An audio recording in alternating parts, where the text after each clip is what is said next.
दोस्तों, स्वागत है आपका सेल्फ स्टडी चैनल में। आज हम बात करते हैं दिल्ली पुलिस कांस्टेबल की 2023 की भर्ती के बारे में। दोस्तों, दिल्ली पुलिस कांस्टेबल में जिसका सपना है दिल्ली पुलिस की जॉब लेने का, वो अपनी स्ट्रेटजी को कैसे मजबूत करता है, कैसे बनाता है, आइए जानते हैं उसके बारे में। देखिए, लोगों का सपना होता है दिल्ली पुलिस में जाने का, क्योंकि हमारे यहाँ दिल्ली पुलिस की जॉब बहुत ही बेस्ट मानी जाती है। तो इसमें जो सिलेबस है इसका, उसमें 50 नंबर की जो जीके है, जनरल नॉलेज, जिसमें करंट अफेयर और जो जीएस का पोर्शन है वो आता है। अब सबसे पहले हमें क्या करना है, सबसे पहले जो इसका सिलेबस है उसको देखना है। सिलेबस में हिस्ट्री, ज्योग्राफी और वर्ल्ड ज्योग्राफी और विविध के जो क्वेश्चन हैं उन्हें देखने, उन्हें कहाँ से आने हैं उनको। अब हमें जैसे हिस्ट्री है, अब हमें हिस्ट्री पे फोकस करना। हिस्ट्री के 2 या 3 सवाल आते हैं ज़्यादातर उसमें मीडिएवल और मॉडर्न और एंसेंट हिस्ट्री होती है। अब एंसेंट हिस्ट्री और मॉडर्न हिस्ट्री से ज़्यादा क्वेश्चन देखने को मिलते हैं, मीडिएवल से इतने देखने को नहीं मिलते। अब मॉडर्न में हमें क्या पढ़ना है, मॉडर्न में जितने वॉरेन हेस्टिंग्स हैं, जितने भी ये गवर्नर जनरल आए हैं, इनको पढ़ना है अच्छी तरीके से। और गांधी जी का जो मूवमेंट रहे हैं, जैसे असहयोग आंदोलन हो या फिर क्विट इंडिया मूवमेंट हो या भारत छोड़ो आंदोलन हो, जो जितने भी इनके आंदोलन हैं उनको अच्छी तरीके से पढ़ लेना उनको। और दूसरा, जो जैसे दादा भाई नेहरू जी हैं, उनके बारे में पढ़ना है आपको। जितने भी भारत के महान व्यक्तित्व हैं उनके बारे में डीपली पढ़ना है आपको। और जितने भी संगठन बनाए गए हैं हमारे, उन संगठन की जो डेट आती हैं वो डायरेक्टली पूछ लेता है। जैसे HSRA की स्थापना किसने करी थी, या फिर बहुत सारे जो इससे क्रांतिकारी थे हमारे, उनसे संबंधित क्वेश्चन पूछ लिए जाते हैं। भगत सिंह से, चंद्रशेखर आज़ाद से और अशफाक उल्लाह खां, जितने भी क्रांतिकारी, काकोरी कांड से होता, काकोरी कांड किसने करा था।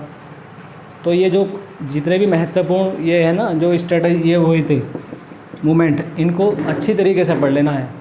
और रही बात उसके बाद में हम जो मॉडर्न हिस्ट्री में कुछ और आते हैं क्वेश्चन, जैसे अंग्रेज़ों का जो शासनकाल रहा भारत में, उनके शासनकाल के बारे में हमें अच्छे से पढ़ना है कि इन्होंने ब्रिटिश साम्राज्य जो था कितने सालों तक उन्होंने राज करा हमारे इंडिया पे, और कैसे उनका जो यूरोपियन कंपनियां थी वो आई थी, और कैसे उनका पतन हुआ, फिर कैसे गई वो, उनके बारे में अच्छी तरीके से हमें डिटेल से पढ़ लेना है।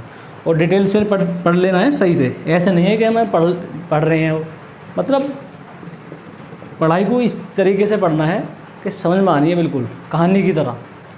और दूसरा, जैसे भूगोल है, इसमें भूगोल में एक महत्वपूर्ण सब्जेक्ट होता है भूगोल।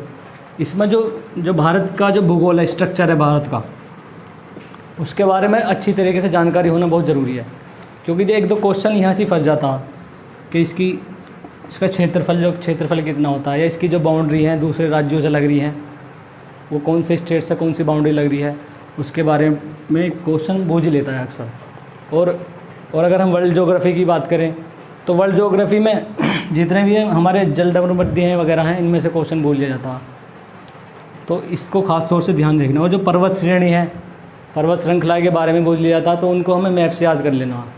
आपके पास में मैप रखा होगा, उसको मैपिंग के द्वारा आसानी से आप पढ़ सकते हैं उसको। और नदी वगैरह के क्वेश्चन देखने को मिलते हैं कि कौन सी नदी कहाँ है, नर्मदा नदी कहाँ है, या फिर जो गंगा नदी के आसपास कितने शहर बसे हुए हैं, या कौन से शहर में कौन सी नदी बसी हुई है। तो ये सवाल हमें देखने को मिलते हैं अक्सर दिल्ली पुलिस में। और नेक्स्ट जो इसमें आता है, जैसे विविध है।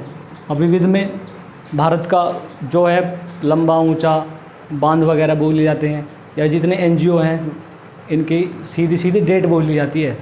जैसे मैं कहूँ कि UN की स्थापना कब हुई थी, ऐसे। और ये वर्ल्ड जो है कि नेशनल कार्बेट कहाँ है। तो ये जितने भी NGO वगैरह हैं, इनके बारे में सही से जानकारी हमें होनी चाहिए। यहाँ से एक नई क्वेश्चन देखने को मिलता है सीधा। और बात करें तो उसकी इकोनॉमिक्स की, इकोनॉमी में दिल्ली पुलिस में जहाँ तक मेरा अनुभव रहा है, उसमें जो पंचवर्षीय योजनाएं होती हैं, तो पंचवर्षीय योजनाओं में एक नए क्वेश्चन देखने को जरूर मिलता है पंचवर्षीय योजनाओं से। तो हमें इन्हें अच्छी तरीके से पढ़ लेना है पंचवर्षीय योजनाओं को। और 1-2 हैं उसमें नियम वगैरह हैं इकोनॉमिक्स के, उनको देख लेना है। और बात रही कॉन्स्टिट्यूशन की, संविधान की, सबसे महत्वपूर्ण होता है हमारा संविधान। तो संविधान में पॉलिटी तो सबकी ज़्यादातर अच्छी होती है, लेकिन हमें संविधान में आर्टिकल्स जो होते हैं उनको मतलब रट लेना है किस्म से कि भाई जैसे मौलिक अधिकार है हमारे, वो बोल लेता है। राज्य के नीति निर्देशक तत्व है, उनमें सवाल देखने को मिलता है। और ये राष्ट्रपति है, प्रधानमंत्री, संसद, ये सब चीज़ें हमें इनकी बेसिक जानकारी का होना ज़रूरी है। जैसे अब सबसे पहले लोकतंत्र में अगर मैं आपसे पूछूं तो लोकतंत्र के 4 स्तंभ होते हैं। कौन कौन से होते हैं? तो उन स्तंभ के बारे में कार्यपालिका, विधायिका, न्यायपालिका और मीडिया, तो इनके बारे में हमें अलग अलग से पढ़ लेना है, डिटेल से बिल्कुल, तो आपका संविधान बहुत अच्छी तरीके से हो जाएगा। तो जीएस का यही है। और जीएस को आप कहाँ से पढ़ रहे हैं ये भी मैटर करता है, मतलब आपका कंटेंट कहाँ से है। कुछ लड़के होते हैं कि किताब से पढ़ते हैं, कुछ क्लास वगैरह से ऑनलाइन या ऑफलाइन पढ़ते हैं। तो मैं सबका अपना एक तरीका होता है पढ़ने का। जहाँ तक मैं अपने अनुभव की बात कर रहा हूँ, मैंने किताब से पढ़ी थी जीएस, मैंने कोई इतनी ज़्यादा क्लास नहीं ली। हाँ, 1-2 की क्लास तो मैं बोल नहीं सकता, जो कोई समझ में नहीं आता था टॉपिक तो ऑनलाइन क्लास या किसी से हेल्प ले लेता था अपने दोस्तों से। लेकिन ज़्यादातर मैंने किताब को, और किताब बहुत सारी है मार्केट में, दुनिया भर की किताब आती है, तो आपको एक किताब खरीद लेनी है। अब बेसिक तो लूसेंट तो सब जानते ही होंगे, लूसेंट तो सभी पढ़ते हैं, क्योंकि जो 12वीं करता है लड़का वो लूसेंट पढ़ता है पहले, तो लूसेंट तो पढ़ रखी होगी सबने। उसके बाद में एक किताब आती है, अगर आप पढ़ना चाहें तो उसको पढ़ लेना, डी के राठी की बुक आती है, वो अंडे एग्ज़ाम के लिए जहाँ तक मेरा अनुभव है वो इनफ रहती है बुक। लेकिन उस किताब को पढ़ लेना है ढंग से, क्योंकि लड़के पर क्या होता है, बैठा ही नहीं जा रहा पढ़ने के लिए, उठ के भागते हैं लड़के।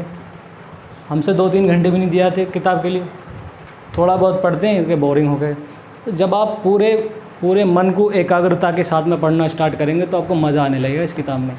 और एक बार ना कई बार जब आप पढ़ेंगे तो आसान हो जाएगी जी के आपकी। ऐसे ही इसका करंट अफेयर में का जो रोल है, करंट अफेयर का, उसमें 18-19 क्वेश्चन भी देखने को मिले दिल्ली पुलिस में। अब उसे कहाँ से पढ़नी है? बहुत सारे चैनलों पे बहुत सारे मास्टर कितना कंटेंट बताते। अब कंटेंट में दुनिया भर की चीज़ें हैं, अब कहाँ तक पढ़ेंगे इतनी? क्योंकि एक हमारे सर थे बोलते थे कि जीएस तो ब्रह्मांड है, लेकिन आप कितना कवर कर रहे हैं उस चीज़ को, कहाँ से कितना कंटेंट अच्छा उपलब्ध कर रहे हैं अपने पढ़ने के लिए। तो मैं तो एक किताब पढ़ता था उसकी, जो स्पीडी की बुक आती है नीली सी, उसको रट लेना अच्छी तरीके से, उसमें सारे चीज़ देखने को मिल जाएगी आपको, पिछले 1 साल तक की आती है वो, उसको देख लेना और बाकी जो आपको अच्छा लगे वहाँ से देख लेना। तो ये चीज़ें हैं, अगर आप इस पर पूरा फोकस करेंगे अच्छी तरीके से तो आपकी, मैं वास्तव में आप दावे के साथ कह रहा हूँ, मैं आपकी जी के बहुत ही बेहतरीन हो जाएगी, स्ट्रॉन्ग हो जाएगी। लेकिन आपको बैठना है पढ़ने के लिए, कम से कम 3-4 घंटे तो जीएस को देने हैं। उसके बाद में दूसरा जो हमारा टॉपिक है रीजनिंग। अब रीजनिंग का, तो रीजनिंग एक ऐसा सब्जेक्ट है, अगर आपके यहाँ कम नंबर आ रहे हैं रीजनिंग में तो आप सिलेक्शन से बाहर हो, भूल जाओ, आपका सिलेक्शन नहीं होने वाला कतई भी। क्योंकि जितने भी लड़के हैं ना कंपटीशन में जो बैठते हैं, उनकी रीजनिंग और उनका मैथ स्ट्रॉन्ग होते हैं, और यही कमी हमको दिखती नहीं है। बहुत से लोग क्या सोचते हैं कि हम जीएस हमारी कमज़ोर है। अबे भाई, हमें ये तो बता दो, जीएस तो कमज़ोर, लेकिन तुम रीजनिंग में कितने नंबर ला रहे हो अपने? अगर आप यहाँ से 25 क्वेश्चन इसके और 15 मैथ के, 25 में चलो 1-2 नंबर कम हो गया, 24 या 23, इसमें से 15 में से 14 तो आने बहुत ज़रूरी हैं। क्योंकि जितने भी लड़के हैं ना, वे पूरे के पूरे करके आते हैं। तो सबसे पहले हमें इस चीज़ के बारे में ध्यान रखना है। जितने भी क्वेश्चन हैं रीजनिंग के, कोशिश करना कि ज़्यादा से ज़्यादा करने की इनको। और ऐसी मैथ का है, मैथ में 15 से 15 में क्या आता है, इसका तो सीधा अर्थमेटिक ही आता है इसमें। मैथ में अर्थमेटिक में परसेंटेज के सवाल ही देखने को मिल जाएंगे 2-3, तो एवरेज का सवाल आता है इसमें, मेंसुरेशन का भी 1-आधा क्वेश्चन देखने को मिल जा। बिल्कुल सरल सा मैथ आता है इसमें, और बेसिक ये हमें पूरा कर लेना इसको। तो रीजनिंग और मैथ कोशिश करना इनमें पूरे से पूरे नंबर आने की, क्योंकि जब आपके इसमें पूरे नंबर आएंगे ना, फिर आपको जीएस अच्छे से पढ़ेंगे, तो जो जीएस में फिर जितने भी ज़्यादा मार्क्स लाएगा उसके फिर उसका सिलेक्शन होता है। अब आप यहाँ तो ला रहे हैं, ज़्यादा नंबर इसमें लिए पढ़ते रहे, अब यहाँ आप 200 से कम हो गए, तो फिर एवरेज तो वही रहा। ऐसी कंप्यूटर है, कंप्यूटर एक महत्वपूर्ण इसमें सब्जेक्ट जोड़ा गया, जो पिछली भर्ती में भी देखने को मिला था। अब कंप्यूटर में क्या पढ़ना बहुत से लड़कों के लिए नया होता है बिल्कुल ही, लेकिन कंप्यूटर में अब बहुत सी मार्केट में किताबें आ गई हैं, उन्हें देख लेना। इसमें MS वर्ल्ड और MS एक्सेल, यहाँ से क्वेश्चन देखने को मिले थे पिछली बार, और 1-2 शॉर्ट की वगैरह आती है, उसके सवाल आ जाते हैं। तो इनको सही से पढ़ के चले जाना। 10 नंबर का ये आता है, और जहाँ तक मैं आपको से उम्मीद करता हूँ कि इसमें 8 या 9 क्वेश्चन तो आप लाए जाएंगे। तो ये स्ट्रेटजी है इसकी GS की, और GS को आपको पढ़ना है। जितनी दबा के आप पढ़ोगे ना, मन से, एकाग्रता से, जब भी GS आपके कंट्रोल में आएगी, नहीं तो आपके सिर पर हावी हो जाएगी, और GS में है कुछ नहीं। तो दोस्तों बस यही स्ट्रेटजी मैं आपको बताना चाह रहा था।